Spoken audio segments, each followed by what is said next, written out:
Welcome, American truckers. How's everybody out there doing today? I'm gonna tell y'all a little embarrassing story. Well, I'm gonna tell y'all two embarrassing stories about myself. First one goes back to 2009, summer of 2009. Well, another embarrassing part to that is at that time I was working for Stevens Transport out of Dallas, Texas. Some of y'all may have seen my reviews on that company on YouTube. I got reviews on them. I got a review on US Express, Creek Carriers, and a couple of others. Please like and subscribe.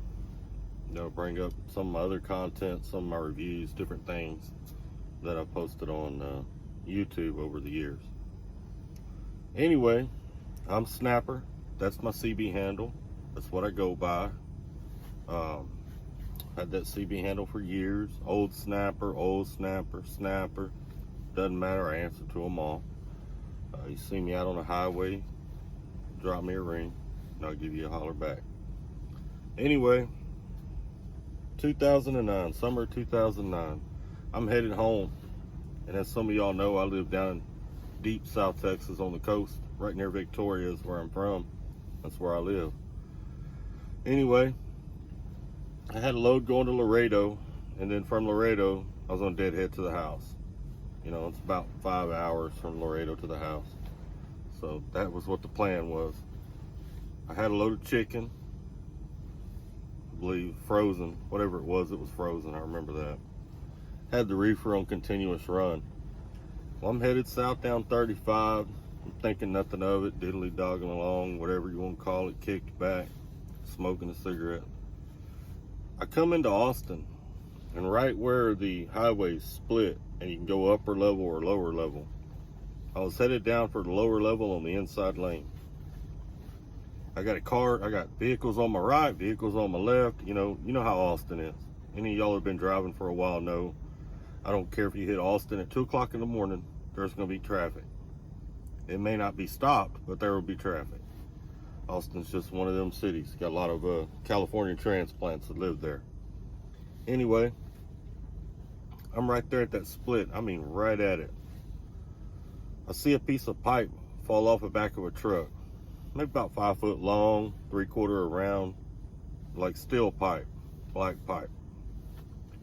I see it hit the ground right there in the middle of the lane. Well, I can't go to the left and I can't go to the right, and at the time I was just worried about my tires. That's all I was really thinking about. I was still pretty new to the industry at that time. So all I'm thinking about is my tires. I'm not thinking about my air lines, fuel lines, anything else. And it doesn't have any bends in it. It's just a straight piece of pipe. So I'm like, all right. I try to get over on the line a little bit. I try to square up on it, run it down up under the truck, where to miss everything. Wrong. It caught one of the drives.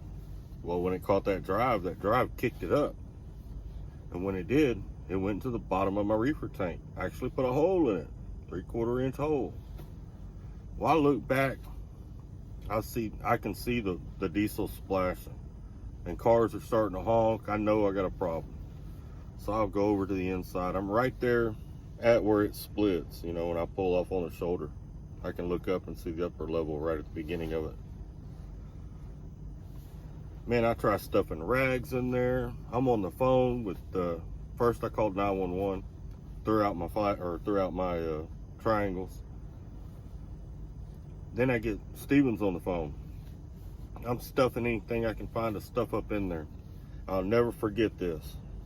And some of y'all are probably not going to believe me, but I swear it on anything that this is what that road safety guy or mechanic at Stevens told me. He asked me, he said, well, can you catch the fuel in something? I got 50 gallons of fuel in there, roughly. I had about 50 gallons of fuel in there. Like I'm running around with 50-gallon drums on me. What am I going to catch the fuel in? And even if I did catch it, let's say I had a bucket, I'm going to catch a bucket of fuel. The rest of it is still going on the ground. He was more concerned with me catching the fuel and trying to put it back in the tank to keep the reefer running. That's what he was thinking. I'm assuming. Blew my mind. I had too much going on at the time to jack with him though. I just hung up. Whatever. Anyway, an old trucker told me a few months later when I was telling him this story, he said that that's why some guys carry a bar of soap with them. I've never tried this, so I don't know if it works for sure or not. Don't hold me to it. But if you're a reefer driver, that tank does get hit sometimes. I've heard of other people having that issue. Might be worth it to carry a bar of soap. And so knock a little hole in there. You can take that bar of soap, you can put it up to that hole and hit it, and it'll fill that hole. And for whatever reason, diesel won't eat through soap. So it's supposed to be a way of plugging a tank. That's what I was told. But you know how truckers are. We like to tell fish stories, and there's no telling how much truth there is to that. Embarrassing. I didn't get any tickets. The diesel didn't get into the water because they got out there. They started putting hay out and a catchment and all kinds of stuff. I ended up going to a Thermal King that was on the other side of town. I believe it was in Round Rock. And they came out, they dropped that tank off of me, put another tank on me that was on a trailer that was there. Somebody that was on time off. Poor guy, man. Because if they didn't finish working on it, he was coming back to an empty reefer tank and a hole in it. Anyway, I went on, delivered my load, went home. Embarrassing as hell, standing out there on the side of the road, drivers going by looking at me, and diesel all over the ground, trail of it going down the side of the highway. Sucked. I'll tell you another embarrassing story, and this one's got a lesson in it. Pay attention, especially you new guys. Some of you old cats, you already know this. But I'm in Dallas. Same company, worked for Stevens, right about that same time. I went to this place off Cocker Hill Road, and you have to back out of the road, through the fence, and kind of do a little 45 and bring it over into a dock. It's the only way to get there. There's not enough room there to turn around. Some of the people that work in there come out and they help guide trucks in and out. I got a guy on my left and a guy on my right back there giving me signals. Both of them giving me signals that weren't consistent with the other one. They're both telling me something different. So I'm trying to look, and I'm trying to back up in there as best that I can.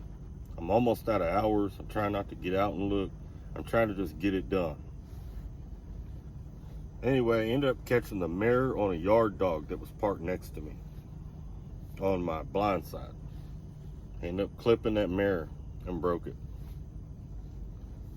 Ended up getting in some trouble. Of course, the way Stevens works, you end up paying for it. Ended up paying for it, and it was embarrassing as hell. Never, ever trust somebody backing you up. Even in a truck stop. I appreciate when guys get out there and watch for me, and I do watch them, but I'm not listening to everything they tell me, and I want to see it myself. Don't ever depend on somebody else. Never. It'll get you in a bind. Not saying it will every time, but it can get you in a bind. And when it gets you in a bind, the safety of whatever company you're working for, they don't care if Joe Blow was guiding you in there. It's still on you. It ain't on them. When I had to go talk to safety, they didn't care that people were guiding me in there. They didn't have to go. They still had their jobs over there. I had to go. It was all on me. It was my responsibility. So, don't be rude to them. They're helping you out. But kind of, get out of the truck. Go take a look. Work out a hand signal with them to where y'all are both on the same page. Don't take but a minute to do that. You know what I'm saying? All right, truckers, y'all have a great night. Stay warm, stay safe, and keep trucking.